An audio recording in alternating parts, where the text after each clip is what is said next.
Hello students, तो आज हम लोग डिस्कस करेंगे, जैसा कि आप लोग देख रहे हो बोर्ड पे बना हुआ एक डायग्राम हमने बनाया है। ये किसका है? न्यूरोनल सेल का डायग्राम है। पिछली क्लास में जो हम लोगों ने डिस्कस किया था वो था मसल्स। तो बेसिकली मसल्स के बारे में बहुत ज़्यादा बातें हमने नहीं डिस्कस की थी, केवल वहाँ पर टाइप ऑफ मसल्स के बारे में हमने बताया था कि किस किस तरीके की मसल्स होती हैं और उनके क्या रोल होते हैं। ठीक है, बाकी अगर हम लोग देखें बहुत अच्छे से उसको हम लोग जो हमारा लोकोमोशन मूवमेंट है वहाँ पे मैंने बोला था कि वहाँ पे वो हम लोग जो है मसल्स को डिस्कस करेंगे। तो न्यूरोनल जो टिश्यूज थे उनके बारे में बात करते हैं हम लोग। बहुत ही इंपॉर्टेंट टिश्यू हैं। किस तरीके से इंपॉर्टेंट हैं? क्योंकि ये ऐसे टिश्यू हैं जो हमारे इंपल्स को कंडक्ट करवाते हैं। यानी कि ये जो टिश्यूज हैं ये कहीं ना कहीं मैसेज को डिलीवर करते हैं from one place to another place. Okay, तो उस जो इंपल्स कंडक्शन होता है उसको क्या कहते हैं हम लोग? इंपल्स ट्रांसमिशन कहते हैं, जिसके थ्रू जो इलेक्ट्रिक मैसेज होता है या केमिकल मैसेज होता है वो एक न्यूरॉन से दूसरे न्यूरॉन के पास जाता है और मैसेज को डिलीवर कर देता है। ठीक है, अब इन बातों को समझने के लिए हमें सबसे पहले पता होना चाहिए कि हमारे पास ये स्पेसिफिक फंक्शन कराने के लिए किस तरीके का सेल्स है। तो सेल हमारा कौन सा है? वो न्यूरॉन सेल है। ठीक है, तो वही मैंने एक डायग्राम ड्रॉ किया यहाँ पे कि structure and fundamental unit of neural system. Neural system का मतलब क्या है? Nervous system. ठीक है, तो नर्वस टिश्यू में हम लोग क्या पढ़ेंगे? न्यूरॉन्स के बारे में पढ़ेंगे, और इसका एक और सपोर्टिव जो है रोल प्ले करता है बॉडी के अंदर, उसको हम लोग क्या बोलते हैं? Neuroglia cells. तो दो तरीके की सेल्स देखने को मिलेंगी इस नर्वस सिस्टम में। पहला जो इंपॉर्टेंट है बहुत ज़्यादा, जो क्या करता है? ट्रांसमिशन ऑफ इंपल्स करवाता है, उसको हम लोग क्या बोलते हैं? न्यूरॉन। और दूसरा जो होता है उसको हम लोग क्या बोलते हैं? न्यूरोग्लिया। क्लियर है? अब आइए हम लोग डिस्कस करते हैं इनके बारे में कि क्या क्या चीज़ें हैं। तो ये एक न्यूरॉन सेल जो है ये आप लोग देखोगे डिवाइड है दो पार्ट में। पहला पार्ट मैंने यहाँ पे बोला कि जो ये वाला पार्ट है दैट इज द सोमा और सेल बॉडी और साइटोन। ठीक है, किसी भी नाम से अगर आपसे क्वेश्चन पूछता है तो एक ही बात है, आपको ये याद रखना है। तो ये वाला जो पोर्शन आप देख रहे हो मैंने ये ब्लू कलर से बनाया है ऊपर, ये वाला यहाँ से पोर्शन जो है ये कैसा है? ये क्या है? हमारा साइटोन है। साइटोन के बारे में हम लोग देखेंगे ये कैसा है? इरेगुलर स्ट्रक्चर है, स्फेरिकल है, या ओवल हो सकता है, या राउंडेड हो सकता है, या स्टार शेप्ड हो सकता है, या पिरामिडल शेप का हो सकता है। यानी कि ये इतना जो स्ट्रक्चर है इसका, जिसको हम सोमा बोल रहे हैं या हम जिसको साइटोन बोल रहे हैं, वो अलग अलग सेल्स में अगर हम देखें न्यूरोनल सेल्स में अलग अलग जगहों पे अलग अलग शेप का भी हो सकता है। तो ये बात भी आपको याद रखना है। तो पहला पार्ट बेटा सोमा होने के बाद में या सेल बॉडी होने के बाद में हम दूसरा पार्ट देखते हैं जो इसके साथ में लगा हुआ होता है। एक पर्टिकुलर पार्ट होता है उसको हम लोग बोलते हैं एक्सॉन हिल्लॉक। एक्सॉन हिल्लॉक क्या करता है? इस एक्सोनल बॉडी को जो है, जो आपका सेल बॉडी है उसके साथ जोड़ देता है। और ये क्या है? बहुत ही ज़्यादा सेंसिटिव पार्ट है। ये कैसा है? बहुत ज़्यादा सेंसिटिव पार्ट है, हाईली सेंसिटिव स्ट्रक्चर है। क्लियर है?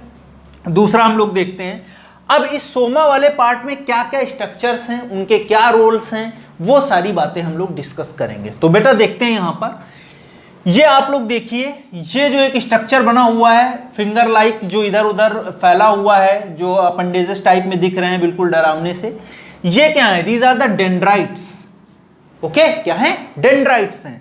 डेंड्राइट्स जो होते हैं उनका फंक्शन क्या होता है, उनका रोल क्या होता है? तो डेंड्राइट्स जो है ऐसे जो है अपर्चर होते हैं या इस तरीके के जो है स्ट्रक्चर्स होते हैं जो क्या करते हैं? किसी मैसेज को रिसीव करते हैं। यानी कि कोई अगर मैसेज आएगा तो वो मैसेज किसके थ्रू रिसीव होगा? डेंड्राइट्स के थ्रू रिसीव होगा। क्लियर है? मैसेज को भेजेगा कौन? एक्सॉन। यानी कि ये एक न्यूरॉन है, अगर इसके साथ में कोई मान लो यहां पर पास में एक और कोई न्यूरॉन लगा हुआ है, ये आपका सोमा पार्ट है और ये इसका एक्सॉन पार्ट है। एक्सॉन पार्ट कुछ इस तरीके से इससे जुड़ा हुआ होगा। ये हमने दूसरा न्यूरॉन एज अ हाइपोथेटिकल आपको यहाँ पर ड्रॉ करके दिखाया कि यहाँ पे अगर ये वाला पार्ट जो है इसके साथ जुड़ा होगा तो ये क्या करेगा? केमिकल्स को रिलीज करेगा, इसके पास रिसेप्टर होंगे, इससे अटैच होगा, और जो ये मैसेज केमिकल के थ्रू लाया है ये मैसेज इसमें डिलीवर हो जाएगा। और इसी तरीके से इसका एक्सॉन दूसरी न्यूरॉन से जुड़ा हुआ होगा, जैसे वहां पर ऐसे जुड़ा था, तो यहां पर क्या होगा? इसके पास ये वाला सोमा पार्ट है तो यहां पर डेंड्राइट्स होंगे ना, इस तरीके से। क्लियर है? समझ में आ रहा बात? यहां पर एक्सॉन है तो यहां पर भी क्या होगा, जैसे मान लो ये न्यूरॉन का सोमा पार्ट है, ये ऐसे जुड़ा हुआ है, ये इस तरीके से, ठीक है, इस तरीके से जुड़ा हुआ है। तो इस तरीके से जुड़ा हुआ तो देख रहे हो आप, ये एक्सोनल पार्ट हो गया, क्लियर है। तो ये मैसेज को क्या करेगा, ये मैसेज को दूसरे न्यूरॉन तक ले जाएगा। अब आगे हम लोग देखेंगे यहाँ पे क्या क्या स्ट्रक्चर्स प्रेजेंट हैं। तो यहाँ पर देखेंगे एक सेंटर पॉइंट पे यहाँ पर न्यूक्लियस देखने को हमें मिलेगा। न्यूक्लियस के अंदर क्या होगा, यहाँ पर क्रोमोसोम्स होगा, ठीक है। दूसरा आप लोग देखो, इनका जो यहाँ पर फ्लूइड होगा इसको हम लोग क्या बोले, दैट इज द न्यूरोप्लाज्म। तो ये न्यूरोप्लाज्म होगा, यहाँ पर प्रेजेंट होगा इस सोमा वाले पार्ट में, ठीक है। दूसरा आप लोग देखोगे यहाँ पर न्यूरोफाइब्रिल्स भी प्रेजेंट होंगे। न्यूरोफाइब्रिल्स क्या हैं, छोटे छोटे पार्टिकल लाइक स्ट्रक्चर हैं जो क्या करेंगे, हेल्प करेंगे ट्रांसमिशन ऑफ नर्व इंपल्स। तो ये क्या करेंगे, नर्व इंपल्स के ट्रांसमिशन के लिए रिस्पॉन्सिबल होंगे, ठीक है। क्या करेंगे, transmission of the nerve impulse, तो उसके लिए रिस्पॉन्सिबल होंगे। न्यूरोफाइब्रिल्स के बाद में हम लोग अब डिस्कस करेंगे जो नेक्स्ट हमारा ये है निसेल्स ग्रेन्यूल। तो निसेल्स ग्रेन्यूल्स क्या हैं, ये फाइन जो है पार्टिकल्स हैं, अगर इनको हम स्टेन करते हैं तो एक अलग तरीके का कलर प्रोड्यूस करते हैं और वो दिखाई देते हैं हमको माइक्रोस्कोप से। तो एक्चुअल में निसेल्स ग्रेन्यूल्स हैं क्या, निसेल्स ग्रेन्यूल्स जो हैं वो एंडोप्लाज्मिक रेटिकुलम, आपने पढ़ा होगा सेल, तो सेल में यहां पर आप लोगों ने देखा होगा ये न्यूक्लियस रहता है और न्यूक्लियस से लगा हुआ ये एंडोप्लाज्मिक रेटिकुलम रहता है, कुछ इस तरीके से, है ना। तो यहां पर दो तरीके का एंडोप्लाज्मिक रेटिकुलम होता है, एक स्मूथ होता है, एक रफ एंडोप्लाज्मिक रेटिकुलम होता है। तो यहां पे हम क्या देखेंगे, इस एंडोप्लाज्मिक रेटिकुलम के ऊपर राइबोसोम्स प्रेजेंट होते हैं, ठीक है। तो यहां पर भी ऐसे क्या होंगे, ये एंडोप्लाज्मिक रेटिकुलम प्रेजेंट होंगे और उन एंडोप्लाज्मिक रेटिकुलम के ऊपर क्या होगा, राइबोसोम्स प्रेजेंट होंगे, ठीक है। तो वही मैंने लिखा है यहां पर कि निसेल्स ग्रेन्यूल्स क्या है, क्योंकि इनको निसेल्स ने सबसे पहले खोजा था, इसीलिए इनको ऑनर के रूप में हमने क्या बोल दिया, निसेल्स ग्रेन्यूल्स। तो इन्होंने बोला कि एंडोप्लाज्मिक रेटिकुलम और राइबोसोम्स आपस में मिल के क्या करेंगे, दे फॉर्म द निसेल्स ग्रेन्यूल्स। अब इनका काम क्या होता है वो भी इंपॉर्टेंट बात है। तो काम इनका क्या होता है, जो निसेल्स ग्रेन्यूल्स होते हैं वो करते क्या हैं, वो क्या करेंगे, प्रोटीन सिंथेसिस में हेल्प करेंगे। किस में हेल्प करेंगे, प्रोटीन सिंथेसिस में हेल्प करेंगे। और प्रोटीन सिंथेसिस में हेल्प करेंगे इसका मतलब क्या है कि वो न्यूरोट्रांसमीटर्स बनाएंगे। तो यहां पर आप लिख सकते हो कि ये प्रोटीन का क्या होगा, न्यूरोट्रांसमीटर्स। और न्यूरोट्रांसमीटर्स क्या होते हैं बेटा,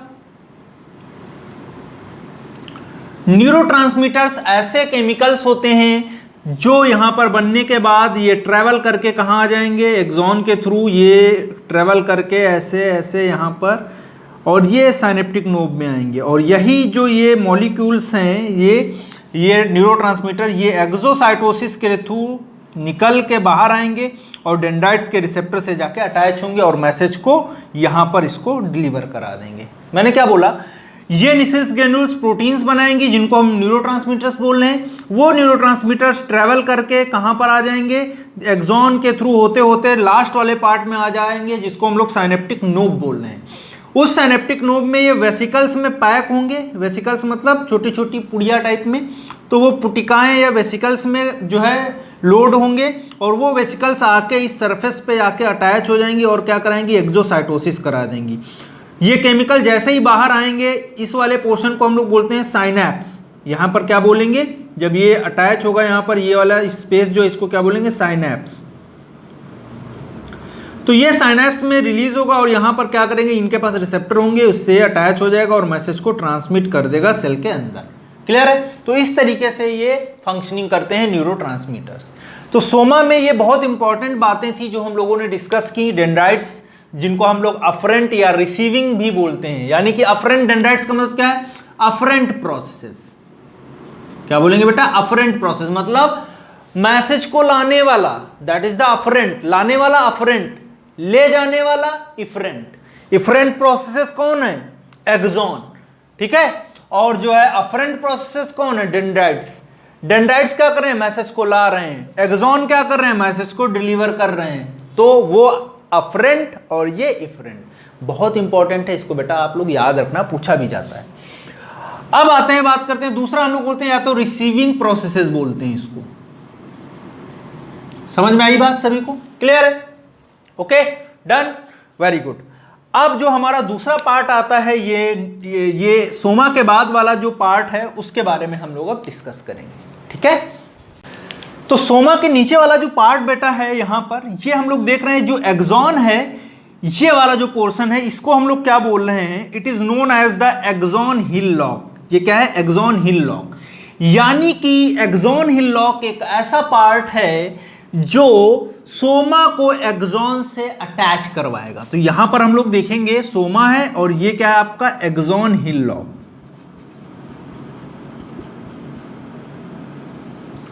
तो एक्सॉन हिल लॉक क्या करेगा, सोमा को किससे अटैच करवाएगा, एक्सॉन से। और ये कैसा part, it is the more sensitive part, यानी कि बहुत ज्यादा सेंसिटिव पार्ट है ये।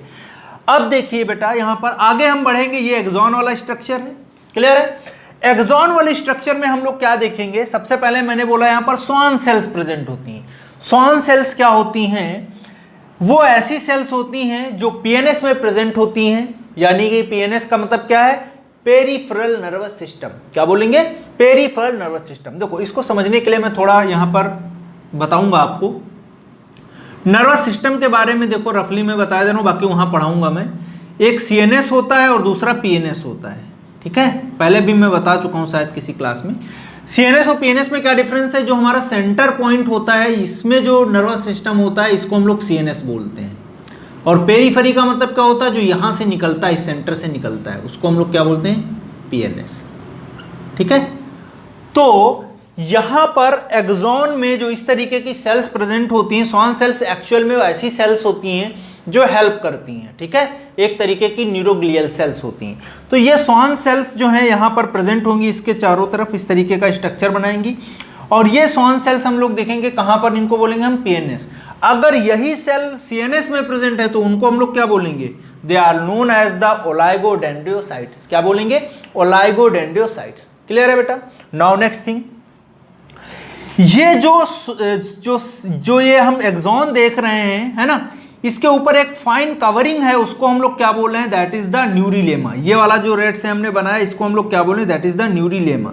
ठीक है, तो ये क्या है, एक तरीके का न्यूरिलेमा जो स्ट्रक्चर प्रेजेंट है एक्सॉन के ऊपर। ठीक है, अब आगे बढ़ते हैं हम लोग।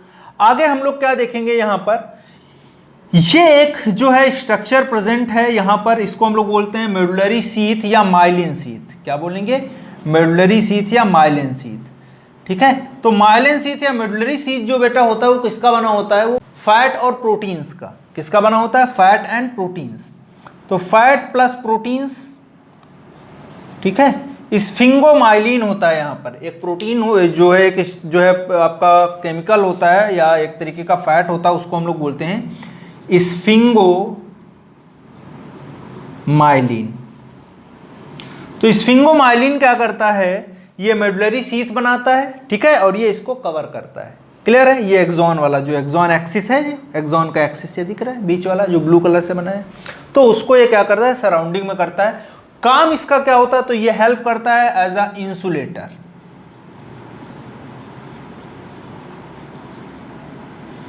ठीक है, तो फिजिक्स में आप लोगों ने पढ़ा होगा इंसुलेटर का क्या काम होता है। ठीक है, आगे आप लोग देखिए, ये जो है, ये जो आपका सेल है, इसमें हम लोग देखेंगे मेडुलरी सीथ के बीच बीच में स्पेस प्रेजेंट है, और इस स्पेस को हम लोग क्या बोलते हैं, नोड ऑफ रैनवियर। क्या बोलेंगे, node of Ranvier. In node of Ranvier के पास बेटा यहां पर देखने को मिलेगा बहुत सारे जो है आपके voltage gated sodium ion channels present होते हैं। कौन से आयन चैनल प्रेजेंट होते हैं, voltage gated sodium ion channels. ठीक है, तो voltage gated sodium ion channels यहां पर प्रेजेंट होंगे, जिसकी वजह से क्या होंगे, यहां पर मॉलिक्यूल्स अंदर आएंगे और ये क्या करेंगे, जो इसका एक्सॉन का प्लाज्मा मेम्ब्रेन है या जो आपका ये वाला स्ट्रक्चर, इसको हम लोग बोलते हैं एक्सोलेमा। क्या बोलेंगे, ये एक्सॉन का है तो इसको हम लोग क्या बोलेंगे, एक्सोलेमा। ठीक है, तो ये इसके थ्रू क्या करेंगे, एक्सोलेमा के थ्रू हम लोग देखेंगे मॉलिक्यूल्स अंदर बाहर आएंगे। इस मेडुलरी जो ये वाला पार्ट है हमारा, यहां पर आप लोग देखोगे ये मॉलिक्यूल्स अंदर आएंगे और ये क्या करेंगे, मेम्ब्रेन पोटेंशियल चेंज करेंगे, यानी कि ये क्या करेंगे, अगर यहां निगेटिव होगा तो ये पॉजिटिव कर देंगे। समझ रहे हो ना, तो इस प्रोसेस को बोलते हैं हम डीपोलराइजेशन। बहुत सारी बातें हैं मैकेनिज्म, वो हम लोग कहाँ पढ़ेंगे, फिजियोलॉजी में। यहाँ पर आप लोगों को बस स्ट्रक्चर के बारे में पढ़ना है, इसकी मैकेनिज्म बिल्कुल नहीं पढ़ना है, क्योंकि ये थोड़ा कॉम्प्लेक्स चीज़ें हैं, वो अलग टॉपिक है, उसके बारे में हम लोग ज़्यादा डिस्कस वहीं पर करेंगे। यहाँ पर सिर्फ मैं आपको एक ब्रीफली चीज़ें बता दे रहा हूँ कि न्यूरॉन का बेसिक काम क्या है, ट्रांसमिशन ऑफ नर्व इम्पल्स, और वो नर्व इम्पल्स कैसे जो है आपका जो है चेंज होता है, कैसे वो डिलीवर होता है, क्या उसका रोल होता है। तो मैसेज को डिलीवर करता है, और किसके थ्रू डिलीवर करता है, वोल्टेज गेटेड आयन का भी बहुत अहम रोल होता है, जिसकी वजह से ये अपने मेम्ब्रेन पोटेंशियल को चेंज करते हैं। जहां पर निगेटिव होता है इनर साइड पे, वहां पॉजिटिव हो जाता है, और जहां पर बाहर पॉजिटिव होता है वहां पर निगेटिव हो जाता है। ये किस वजह से होगा, सेल में अंदर सोडियम जाने की वजह से होगा। जब सोडियम सेल के अंदर ज़्यादा जाएगा तो सोडियम के ऊपर पॉजिटिव चार्ज होता है, और वो पॉजिटिव चार्ज होने की वजह से वहां का मेम्ब्रेन, इनर साइड का मेम्ब्रेन पोटेंशियल वो कैसा हो जाएगा, पॉजिटिव हो जाएगा। जैसे फॉर एग्जांपल यहां पर ये चैनल लगा हुआ है, यहां सोडियम बाहर घूम रहा है खूब, अब एक्शन पोटेंशियल जनरेट हुआ, यहां पर क्या होगा, सोडियम अंदर आया, एक्शन पोटेंशियल जनरेट हुआ, ये क्या कर देगा, मेम्ब्रेन का चार्ज ये कैसा कर देगा, पॉजिटिव कर देगा। बाहर का चार्ज कैसा हो जाएगा, निगेटिव हो जाएगा। क्यों, क्योंकि वहां पर सोडियम का अमाउंट कम हो जाएगा। क्लियर है। तो इस वजह से क्या होगा, एक एक्शन पोटेंशियल जनरेट होता है, इसी तरीके से हम लोग देखेंगे, और वो मैसेज को आगे बढ़ा देता है। क्लियर है इतनी बात। अब देखो आप लोग, यहां पे हमने देखा ये सारी बातें डिस्कस करने के बाद ये एक्सॉन का जो स्ट्रक्चर है उसको हम लोग क्या बोले, दैट इज द एक्सोलेमा। आगे आप लोग पढ़ोगे यहां पर भी न्यूरोफाइब्रिल्स प्रेजेंट हैं। यहां पर भी क्या है, न्यूरोफाइब्रिल्स प्रेजेंट हैं, जैसे वहां पर प्रेजेंट थे। वो हेल्प कर रहे थे ट्रांसमिशन ऑफ नर्व इंपल्स। बहुत ज़्यादा स्टडी नहीं इसके बारे में, लेकिन ये माना जाता है कि वो ट्रांसमिशन ऑफ नर्व इंपल्स में हेल्प करते हैं।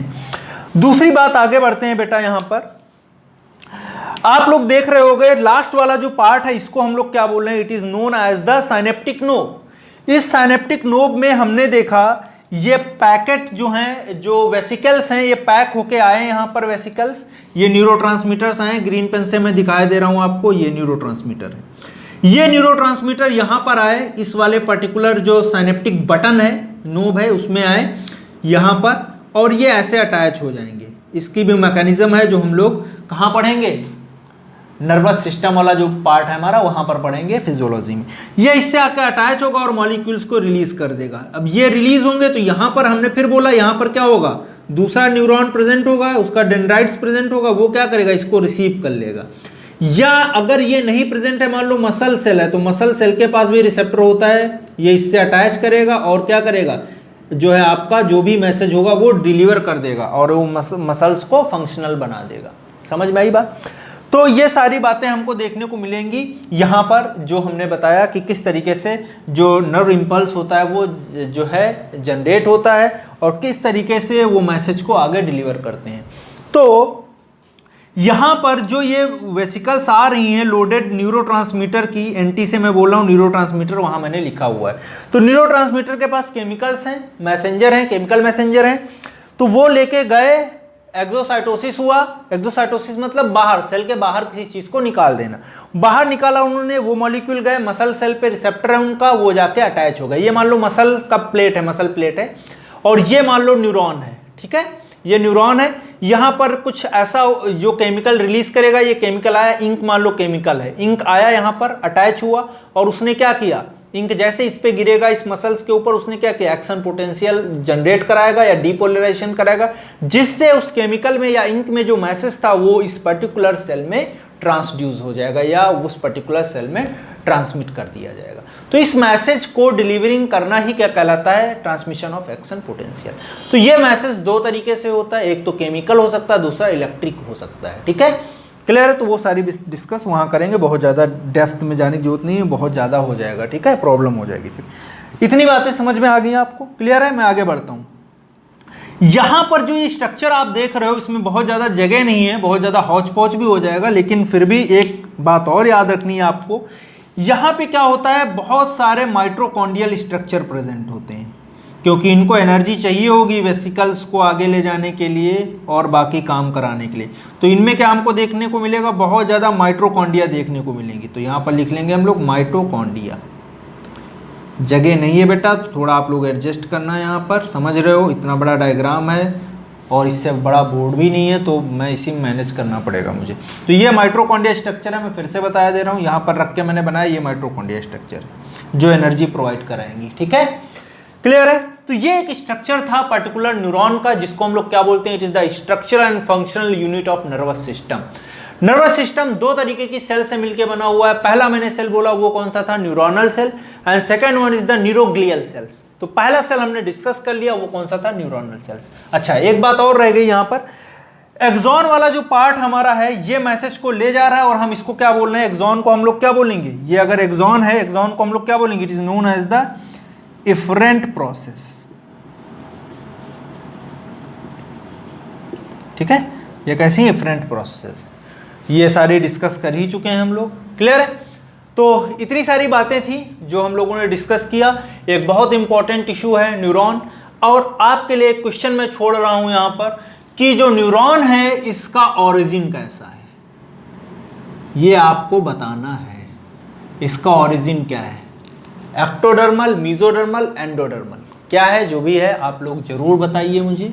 ठीक है, तो नेक्स्ट हम इसके बाद में अब न्यूरॉन्स के टाइप्स वगैरह पढ़ेंगे। ठीक है, क्लियर है। तो नोट करिए आप लोग इसको। तो न्यूरॉन में बेटा हम लोगों ने पहला जो पार्ट था उसको हम लोगों ने डिस्कस कर लिया, नर्वस सिस्टम का पहला पार्ट था वो डिस्कस कर लिया हमने।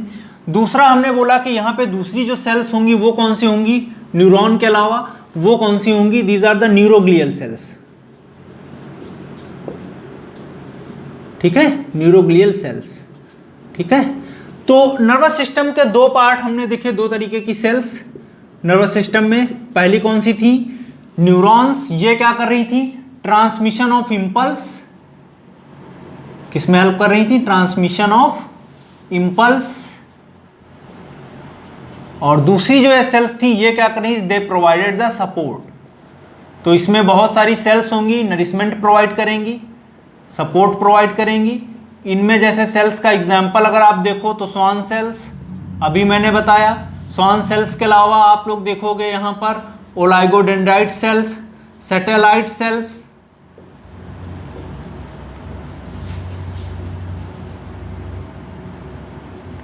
Satellite cells. ठीक है, बहुत तरीके की सेल्स हैं, वो भी मैं आगे डिस्कस कर लूंगा, आप परेशान मत हो। तो ये क्या कर रही थी, सपोर्ट और नरिशमेंट प्रोवाइड कर रही थी, और वो क्या कर रही थी, ट्रांसमिशन ऑफ इंपल्स करवा रही थी। तो सबसे इंपॉर्टेंट कौन सेल्स हुई ये, लेकिन इसके साथ ये भी इंपॉर्टेंट है क्योंकि न्यूरॉन को नरिशमेंट कौन प्रोवाइड करेगा, न्यूरोग्लियल सेल्स, और ये सेल्स होंगी नहीं तो सपोर्ट नहीं मिलेगा उसको, तो वो भी सेल किसी काम का नहीं रह जाएगा। क्लियर है। अब देखो क्या था, एक्सॉन जो थे वो दो तरीके के थे, साइटोन पढ़ लिया हमने, सोमा पार्ट पढ़ लिया। अब एक्सॉन को न्यूरॉन में पढ़ रहे थे ना हम लोग, तो एक्सॉन के बारे में कुछ और बातें बेटा जो आपको जाननी चाहिए और मैं यहां पर बताने जा रहा हूं। एक्सॉन के केस में अगर आप देखो, एक्सॉन में क्या है, दो तरीके के एक्सॉन हैं, एक होते हैं माइलिनेटेड एक्सॉन और दूसरे होते हैं नॉन माइलिनेटेड एक्सॉन। तो यहां पर लिख लेंगे, पहला एक्सॉन जो होगा वो कैसा होगा, माइलिनेटेड, और दूसरा बेटा कैसा होगा, नॉन माइलिनेटेड। यानी कि एक न्यूरॉन है उसमें एक्सॉन है और एक्सॉन में माइलिन शीथ प्रेजेंट है, और एक और तरीके का एक्सॉन है जिसमें माइलिन शीथ एब्सेंट है। मैंने क्या बोला, एक्सॉन में एक एक्सॉन ऐसे हैं जिनमें माइलिन शीथ प्रेजेंट है और एक एक्सॉन ऐसे हैं जिनमें माइलिन शीथ एब्सेंट है, माइलिन शीथ प्रेजेंट नहीं है। क्लियर है इतनी बात। तो ऐसे एक्सॉन जिनमें माइलिन शीथ प्रेजेंट है उनको हम लोग क्या बोलेंगे, they are the myelinated axon. और ऐसे न्यूरॉन जिनमें जो है क्या है, एक्सॉन में नॉन माइलिनेटेड है, तो उनको हम लोग क्या बोलेंगे, these are the non myelinated axons. Clear है इतनी बात। अब देखो इस माइलिनेटेड के केस में देखते हैं हम लोग, तो यहां पे क्या होगा, स्वान सेल्स मैंने बनाया था ना, स्वान सेल्स जो होंगी वो क्या करेंगी, they form the myelin sheath around the axon. किसके केस में, पीएनएस के केस में। और अगर सीएनएस हुआ, माइलिनेटेड वहां पर एक्सॉन होगा, तो क्या होगा, किसका पार्ट हो जाएगा, it is the part of oligodendrites. यानी कि वहां पे जो सेल होंगी, स्वान सेल्स नहीं होंगी सीएनएस में, सीएनएस में कौन होगा, ओलाइगोडेंड्राइट सेल्स होंगी। लेकिन माइलिनेटेड एक्सॉन में अगर हम बात करें, अगर किसका पीएनएस का पार्ट है, तो वो कैसी होंगी, these are the Schwann cells. Clear है। दूसरी बात आती है, अगर माइलिनेटेड एक्सॉन की बात करते हैं तो वहां पे हमें क्या देखने को मिलेगा, नोड्स ऑफ रेनवियर देखने को मिलेंगी, लेकिन नॉन माइलिनेटेड में कभी भी रेनवियर नोड्स देखने को हमें नहीं मिलेंगी। क्लियर है? दूसरी बात बेटा, जो माइलिनेटेड नर्व फाइबर्स होते हैं या माइलिनेटेड जो नर्व जो एक्सॉन्स होते हैं वो प्रेजेंट कहां पर होते हैं, तो उनका प्रेजेंस हमें देखने को मिलेगा क्रैनियल और स्पाइनल नर्व्स में, जबकि जो नॉन माइलिनेटेड होंगी उनका हमें देखने को मिलेगा ऑटोनॉमिक नर्वस सिस्टम में और सोमैटिक नर्वस सिस्टम में। समझ में आई बात? क्लियर है? तो उसी के बिहाफ पे हमने दो पार्ट में डिवाइड किया, माइलिनेटेड एंड नॉन माइलिनेटेड। अब हम लोग लिख लेंगे जो जो हमने बताया अभी आपको। पहला हमने बताया यहां पर क्या होगा, प्रेजेंस ऑफ माइलिन शीथ या माइलिन जो भी है आपका स्ट्रक्चर वो प्रेजेंट होगा। यहां पर क्या होगा, absent of myelin sheath. Clear है? दूसरा बेटा यहां पर हमने बोला यहां पर क्या होगा, presence of nodes of Ranveer या रैनवियर जो भी आप पढ़ो, यहां पर क्या होंगी, एब्सेंट होंगी। पोजीशन में आइए, यहां पर ये कहां प्रेजेंट होंगी, स्पाइनल कॉर्ड, या बेटा कहां प्रेजेंट होंगी, they are present in cranial nerves, sorry spinal nerves and कहां, क्रैनियल नर्व्स। क्लियर है? Spinal nerves and cranial nerves, तो ये वहां पर प्रेजेंट होंगी। स्पाइनल और क्रैनियल नर्व्स हमारा पार्ट किसका है, सेंट्रल नर्वस सिस्टम का तो है नहीं, ये तो किसका पार्ट है, जो है आप लोग पढ़ोगे आगे, ठीक है, अभी नहीं पता होगा आपको, ये पीएनएस का पार्ट है, पेरिफेरल नर्वस सिस्टम। ठीक है, तो यहां पर जो प्रेजेंट होंगी जो वो कैसी होंगी, माइलिनेटेड होंगी। यहां पर आ जाओ आप लोग, ये कहां पर प्रेजेंट होंगे, non myelinated, autonomic nervous system, ANS बोलते हैं। ऑटोनॉमिक नर्वस सिस्टम का मतलब क्या हुआ, ANS, ANS autonomic nervous system लिख लोगे आप लोग। अच्छा लिखे दे रहा हूं मैं, ठीक है, ऑटोनॉमिक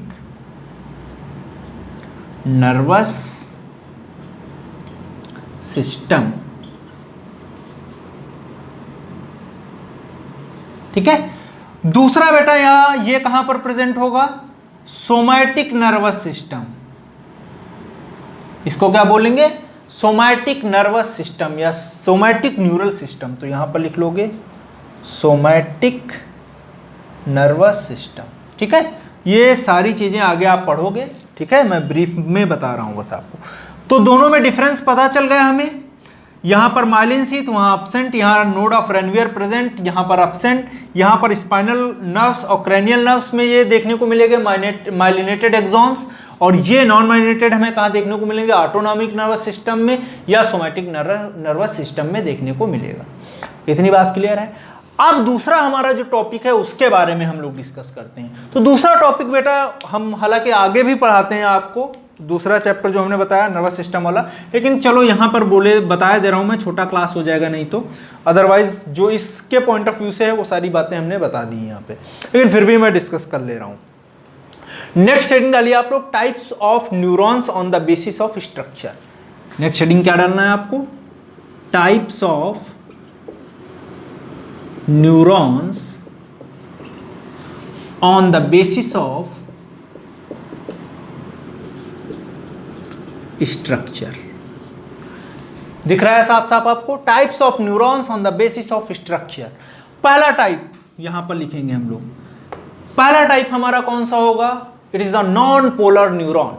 पहला हेडिंग डालेंगे हम लोग इसमें, नॉन पोलर न्यूरॉन।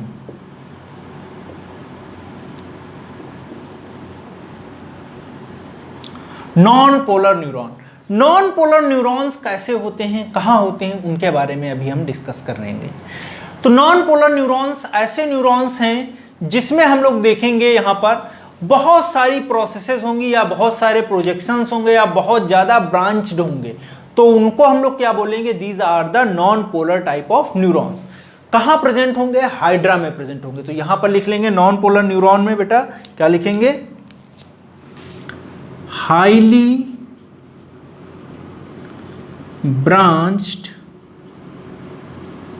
ओके, कैसे होंगे वो, हाईली ब्रांच्ड होंगे। हाईली ब्रांच का मतलब क्या है, वहां पर जो न्यूरॉन्स दिखेंगे उनके कई सारी ब्रांचिंग दिखेंगे, सेवरल ब्रांचिंग दिखेंगे, जिससे क्या होगा, हमें बहुत सारे प्रोजेक्शंस इधर उधर जाते हुए दिखेंगे। तो एक नेट लाइक स्ट्रक्चर दिखेगा, जो हमने कहां पढ़ा था, जो हमने पढ़ा था हाइड्रा में, है ना, या हम लोगों ने सिलेंट्रेटा में। हाइड्रा कहाँ का एनिमल है, सिलेंट्रेट्स है, ठीक है।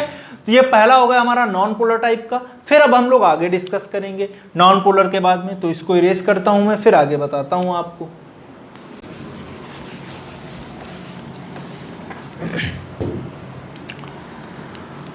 तो नॉन पोलर के बाद में जो हमारा दूसरा तरीके का न्यूरॉन होगा उसको हम लोग क्या बोलेंगे, that is the unipolar neuron. तो दूसरा हेडिंग डाल लेंगे बेटा, यहां पर हम लोग यहीं पे लिखे ले रहा हूं मैं, कौन सा होगा, यूनिपोलर न्यूरॉन।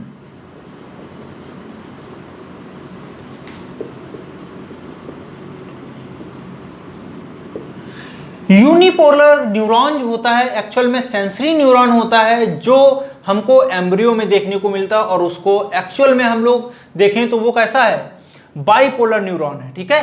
तो हम लोग यहां पर लिख सकते हैं, कहां प्रेजेंट होगा, एम्ब्रियो में प्रेजेंट होगा। जो डेवलपिंग एम्ब्रियो होगा ना, वहां पर जो न्यूरॉन्स देखने को मिलेंगे वो कैसे होंगे, सेंसरी न्यूरॉन होंगे, और उन्हीं को हम लोग क्या बोलेंगे, these are the sensory neurons that begins in embryo as a bipolar neuron। तो जो हमने बोला कि सेंसरी न्यूरॉन्स जो हैं वो क्या हैं, that begin in the embryo as bipolar neuron, तो उनको हम लोग यूनिपोलर बोल देंगे। ऐसे बाइपोलर न्यूरॉन्स की बात करेंगे तो इसमें क्या होगा, बाइपोलर न्यूरॉन्स में एक एक्सॉन होगा और एक डेंड्राइट होगा। बाइपोलर में क्या होगा, एक एक्सॉन होगा, एक डेंड्राइट होगा, ठीक है। तो जैसे रेटिना ऑफ आई होता है, वहां पर जो होगा वो कैसा होगा, बाइपोलर न्यूरॉन होगा, ठीक है। इनर ईयर में हम लोग देखेंगे, वहां पर भी कैसा होगा, आपका बाइपोलर न्यूरॉन होगा। उसके बाद में आप लोग देखो, ऑल्फैक्टरी एरिया जो होगा, ब्रेन का एक पार्ट होता है ऑल्फैक्टरी ब्रेन, ऑल्फैक्टरी एरिया, वहां पर भी जो न्यूरॉन्स होंगे वो कैसे होंगे, सब बाइपोलर होंगे। क्लियर है। तो यहां पर अब आप लिख लोगे यूनिपोलर न्यूरॉन में क्या हो जाएगा, आपका एग्जाम्पल एम्ब्रियो हो जाएगा। तो यहां पर लिख सकते हैं हम लोग sensory neuron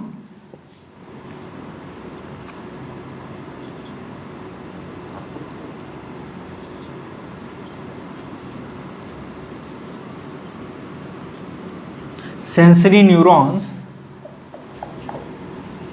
that begins as bipolar in embryo, ठीक है। तो यही यूनिपोलर आगे जाके क्या होते हैं, दे form the bipolar structure of neurons in case of embryo, ठीक है। अब दूसरा देखते हैं बेटा, बाइपोलर हेडिंग डाल लेते हैं, दो, तीसरा हो जाएगा बाइपोलर। बाइपोलर में हमने क्या बोला आपसे कि ऐसे न्यूरॉन्स जिनके पास क्या है, एक एक्सॉन है और केवल एक डेंड्राइट है, उनको हम लोग क्या बोलेंगे, बाइपोलर। तो ऐसे बन जाएगा, देखो ये हमारा क्या हो गया, आपका सोमा पार्ट हो गया, ये इसका एक्सॉन पार्ट हो जाएगा, ये वाला ऐसे, ठीक है। और यहां पर क्या हमने बोला कि एक सिंगल डेंड्राइट प्रेजेंट होगी, ऐसे इस तरीके से। तो इस तरीके के न्यूरॉन को क्या बोल देंगे, ये वाला पार्ट है, ये एक्सॉन हो गया, और इधर वाला बेटा क्या होगा, ये डेंड्राइट हो गया।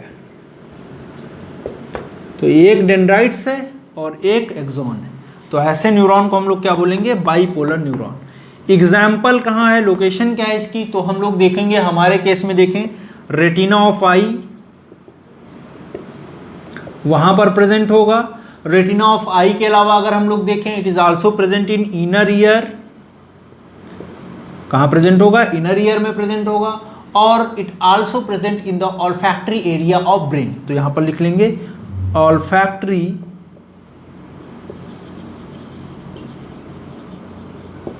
एरिया ऑफ ब्रेन, ठीक है, क्लियर। इसके बाद आता है दूसरा तरीके का न्यूरॉन, फोर्थ टाइप का, उसको हम लोग देखेंगे, और वो कौन सा होता है, it is the multipolar neuron. तो यहां पर एक एक्सॉन होगा लेकिन डेंड्राइट्स बहुत सारे होंगे। जो भी मैंने पिछले डायग्राम में बड़ा सा डायग्राम बनाया था वो कैसा था, इट इज द मल्टीपोलर, क्योंकि वहां पर एक ही एक्सॉन दिख रहा था लेकिन वहां पर जो डेंड्राइट्स थे बहुत सारे दिख रहे थे। और इस तरीके के न्यूरॉन्स प्रेजेंट कहां पर होते हैं, ब्रेन या स्पाइनल कॉर्ड में। तो यहां पर लिख लेंगे नेक्स्ट हमारा कौन सा न्यूरॉन है, it is the multipolar neuron.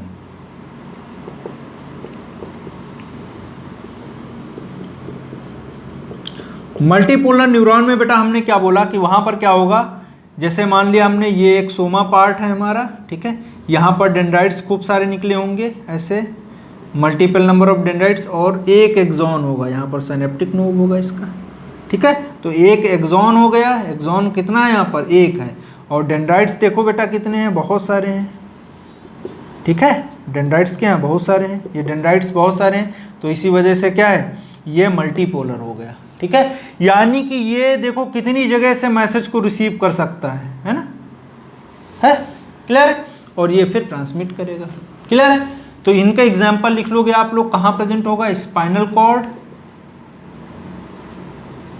और स्पाइनल कॉर्ड के अलावा अगर आप लोग बात करो तो कहाँ प्रेजेंट होता है, ब्रेन में। तो दोनों हमारे बेटा कौन से पार्ट हैं, दोनों पार्ट हमारे हैं सीएनएस के, सेंट्रल नर्वस सिस्टम के पार्ट। समझ में आया सभी को, क्लियर इतनी बात, डन, वेरी गुड। और भी कई सारी बातें हैं, मैं चाहूँ तो उसको यहाँ पर डिस्कस कर सकता हूँ, लेकिन मैं सोच रहा हूँ कि अब यहीं तक रखते हैं इसको, और बाकी जो डिटेल्स हैं वो सारी हम लोग उस नेक्स्ट चैप्टर में डिस्कस कर लेंगे तो ज़्यादा बेटर रहेगा, क्योंकि बहुत सारी चीज़ें क्लियर नहीं हो पाएंगी आपको यहाँ पे, ठीक है। तो ये सारी बातें हम फिर से वहाँ पर डिस्कस करेंगे, जो हमारा चैप्टर फिजियोलॉजी का है, न्यूरल कंट्रोल और कोऑर्डिनेशन वाला, वहाँ पर हम लोग इन सब बातों को एक बार फिर से डिस्कस करेंगे, कैसे इम्पल्स का ट्रांसमिशन होता है। इस टिश्यू वाले चैप्टर में इतना बहुत है आपका, न्यूरॉन्स हमारे बॉडी में किस तरीके से रोल प्ले करते हैं, वो जो है एक तरीके से हम लोग बात करें, आपस में जो है कम्युनिकेट करके, आपस में कोऑर्डिनेट करके पूरी बॉडी को कंट्रोल करते हैं। अगर हम बोल रहे हैं तो किसकी वजह से बोल रहे हैं, नर्वस सिस्टम की वजह से बोल रहे हैं। हमारा हैंड चल रहा, मैसेज कौन ले जा रहा है, नर्वस सिस्टम ले जा रहा है। तो बहुत सारी बातें जो हैं सारी वो सब किस पे डिपेंड करती हैं, it is depend on the nervous system. अब हमारा जो दूसरा पोर्शन बचा हुआ है, पहला तो हमने डिस्कस कर लिया न्यूरॉन के बारे में, टाइप्स भी हो गया, अब न्यूरोग्लियल सेल्स की बात कर लेते हैं।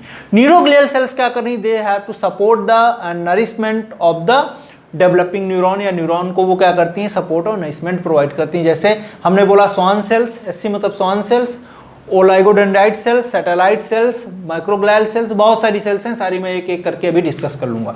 पहले आप ये सारा नोट कर लीजिए, ठीक है, क्लियर है, ओके। तो न्यूरोग्लियल सेल्स जो होती है बेटा, हमने बताया वो क्या करती हैं, नरिशमेंट और सपोर्ट प्रोवाइड करती हैं न्यूरॉन्स को, और ये जो सेल्स होती हैं वो न्यूरॉन से छोटी होती हैं, ठीक है, और इनमें कभी भी जो एक्शन पोटेंशियल जनरेट नहीं होता या प्रोपोगेट नहीं होता है। समझ में आई बात, ये बहुत इंपॉर्टेंट बात है, मैं फिर से रिपीट कर रहा हूं, न्यूरोग्लियल सेल्स नेवर जनरेट और propagate the action potential, clear. तो न्यूरोनल सेल को डिस्कस करने के बाद बेटा हम लोग अब नेक्स्ट डिस्कस करेंगे न्यूरोग्लिया सेल्स, ठीक है। न्यूरोग्लिया सेल्स जो होती हैं उनके बारे में हम पहले भी बता चुके हैं कि वो क्या करती हैं, they provided the support and nourishment to the neurons, ठीक है। उन न्यूरॉन्स को वो क्या करती हैं, सपोर्ट और नरिशमेंट प्रोवाइड करती हैं। दूसरी बात इनमें जो याद रखना है आपको, वो बहुत इंपॉर्टेंट बात है, और उसको मैं लिखे दे रहा हूं यहां पर,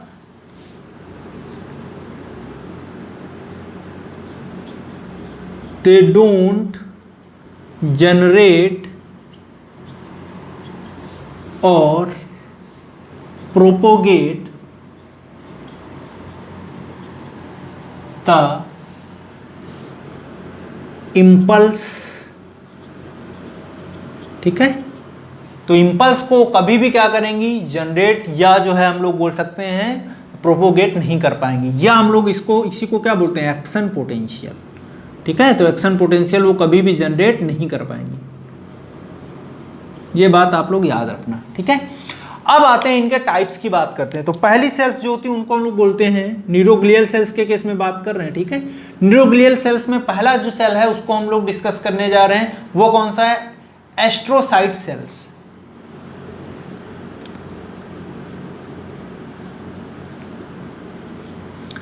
एस्ट्रोसाइट सेल्स जो होती हैं वो क्या करती हैं, जो एक्सटर्नल इन्वायरमेंट होता है न्यूरॉन्स के आसपास का सीएनएस में, उसको वो रेगुलेट करती हैं। तो यहां पर लिख लेंगे, यह क्या करेंगी, they regulate, astrocyte cells regulate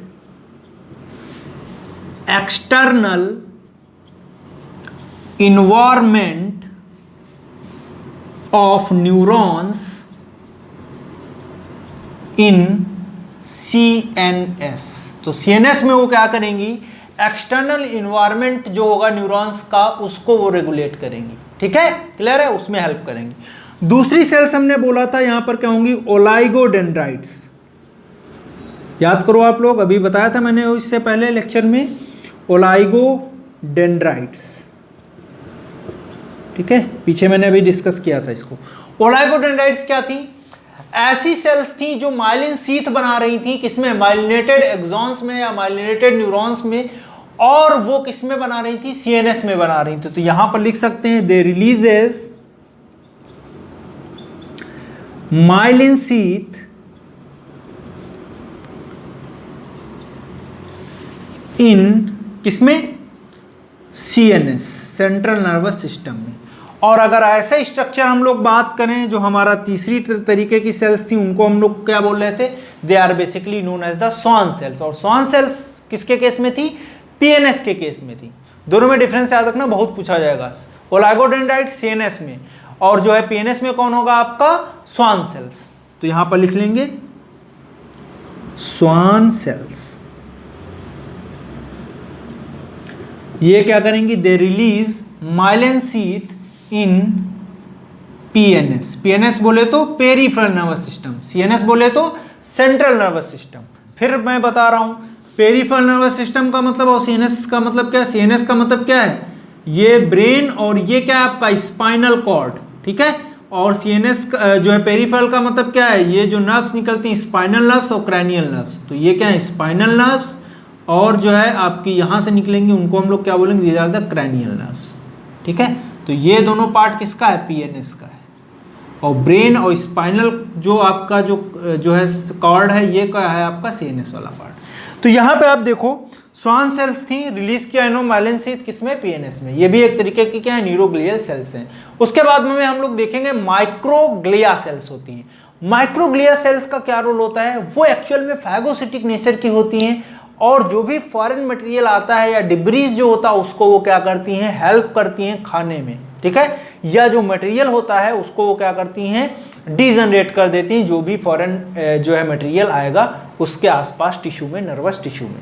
तो यहां पे लिख लो आप लोग। चौथी बहुत इंपॉर्टेंट सेल्स हैं microglial cells.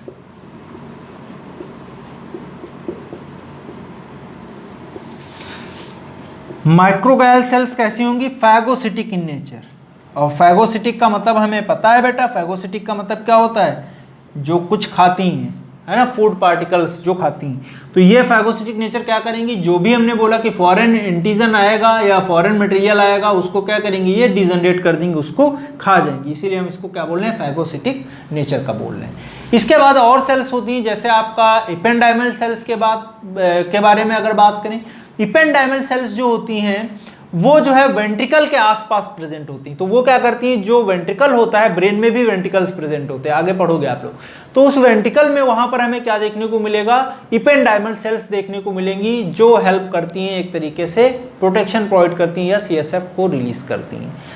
Cerebro spinal fluid बोलते हैं सीएसएफ को। ठीक है, उसके बाद हम लोग देखेंगे सैटेलाइट सेल्स। सैटेलाइट सेल्स क्या करती हैं, सैटेलाइट सेल्स ऐसी सेल्स होती हैं जो सेल बॉडीज होती हैं, जो सोमा वाला पार्ट होता है उसको वो सपोर्ट प्रोवाइड करती हैं न्यूरॉन्स में। ठीक है, तो पीएनएस में वो रोल प्ले करती हैं। जो पीएनएस में गैंग्लिया प्रेजेंट होता है, गैंग्लिया क्या होता है, गैंग्लिया हम लोग देखते हैं कई न्यूरॉन्स जहां पर आपस में मिलते हैं आके, उसको हम लोग क्या बोलते हैं, दैट इज द गैंग्लिया। ये सारे टर्म मैं वहां पर ही डिस्कस कर पाऊंगा, यहाँ पर आपको ज्यादा मैं नहीं बता पाऊंगा क्योंकि इतना टाइम नहीं है। ठीक है, तो गैंग्लिया क्या करेंगी, गैंग्लिया जो है यहां पर होंगी पीएनएस में। ठीक है, क्लियर है। तो वही मैं लिखने जा रहा हूं यहां पर दोनों सेल्स के बारे में। एक इपेंडाइमल सेल्स लिखे दे रहा हूं मैं, इपेंडाइमल सेल्स, और दूसरी जो सेल्स बेटा हैं वो कौन सी हैं, these are the satellite sales.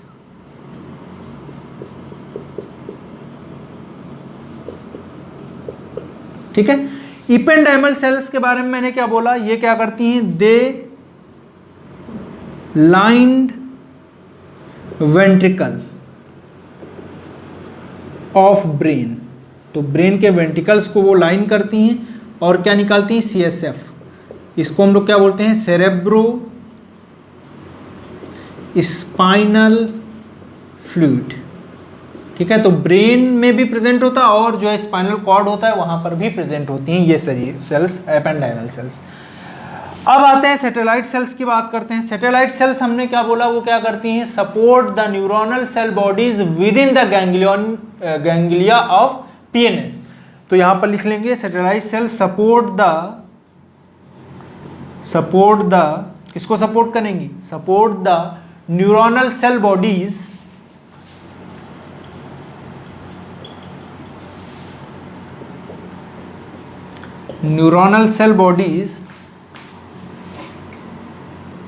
Ganglia